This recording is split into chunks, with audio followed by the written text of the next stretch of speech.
Hello and welcome back to Money Girls, quick and dirty tips for a richer life. I'm Laura Adams. Last week, I mentioned that my new audiobook, Money Girls 10 Steps to a Debt-Free Life, recently went on sale. Since I often get questions from listeners about how to get out of debt, I'll release another free excerpt from the audiobook for this week's show.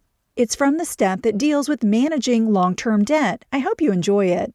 For more tips on getting out of debt, including how to reduce short-term debt, such as credit cards, get your very own download of Money Girls 10 Steps to a Debt-Free Life at audible.com or in the iTunes Store. In the context of personal finance, long-term debts are obligations you've made that are due to be repaid more than 5 years or so into the future.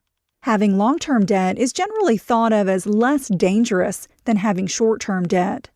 So once you've confronted your top priority short-term debts, you're in a position to deal with the less dangerous ones, the long-term debt. Long-term debts, such as mortgages and student loans, are as common today as blue jeans. That's because even the average price of homes and the cost of a basic college education are out of reach for most. These high-ticket items become affordable only when the price is stretched out over many years. If the principal amount and interest rate of long-term loans are reasonable, then the monthly payment can remain manageable for most people with steady incomes. But as we know, many folks got swept up in the mortgage craze of the early and mid-2000s and borrowed too much money.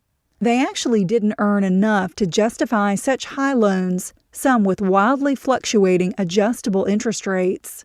In combination with the recession's job losses, declining home sales, and the resulting rock-bottom home prices, many are now upside down or underwater on their mortgages. Those are terms taken from the auto industry that mean you actually owe more than the asset is worth. Whether you're in this predicament or not, it's a good idea to take a look at all your mortgage loan options.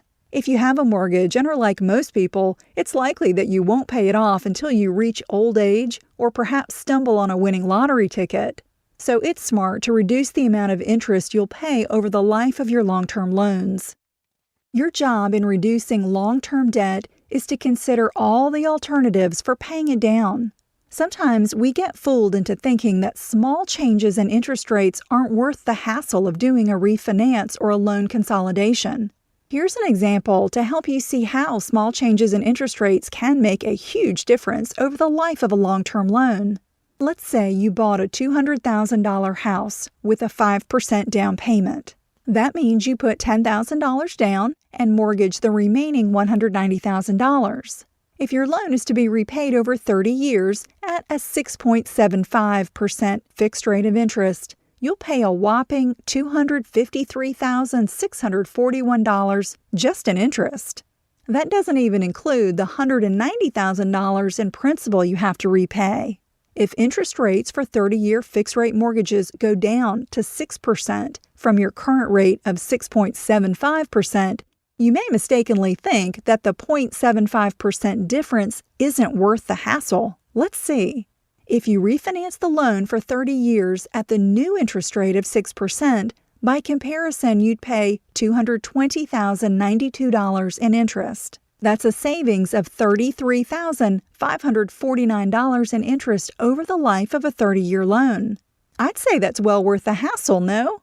The refi would reduce your monthly payment from $1,232 to $1,139. Now you'd have just about $100 extra each month to pay down short-term debt. Be aware that there are closing costs and fees for refinancing a loan. You must weigh those costs against the potential long-term interest savings you'd enjoy. There's a great refinance calculator at dinkytown.com that can help you know how long it would take to break even on the cost of doing a mortgage refinance. I'll put links to the refinance calculator and to a couple new government programs that you may want to consider at moneygirl.quickanddirtytips.com. However, before you decide to embark on a mortgage refinance, I highly recommend that you approach your current lender about doing a loan modification. A modification is basically a refinance that's both easy and free. The lender pays all fees to process the paperwork. If your income has been substantially reduced, or if you don't have funds available to do a typical refinance, you may be a perfect candidate for a modification. The lender will ask you to submit your income and expenses on an application. They review your information to determine if the loan payment is too high for your current income. If so, the lender adjusts the interest rate down, extends the term of your loan, or does both. If you don't qualify for a modification and have anything other than a conventional 15 or 30-year fixed-rate mortgage, it's in your best interest to contact a couple different lenders about your options. Everyone's situation is different, and the loan market is always changing. A good lender or mortgage broker should be able to make some suggestions for your circumstances. You can do some preliminary research at one of my favorite websites, bankrate.com. In the Money Girl section of quickanddirtytips.com, you can find my Twitter link, email address, voicemail number, podcast widget, show transcripts, and more. If you or someone you know needs help getting out of debt, remember that Money Girl's 10 Steps to a Debt-Free Life is now on sale at audible.com and in the iTunes Store. I'm glad you're listening. Cha-ching! That's all for now, courtesy of Money Girl, your guide to a richer life.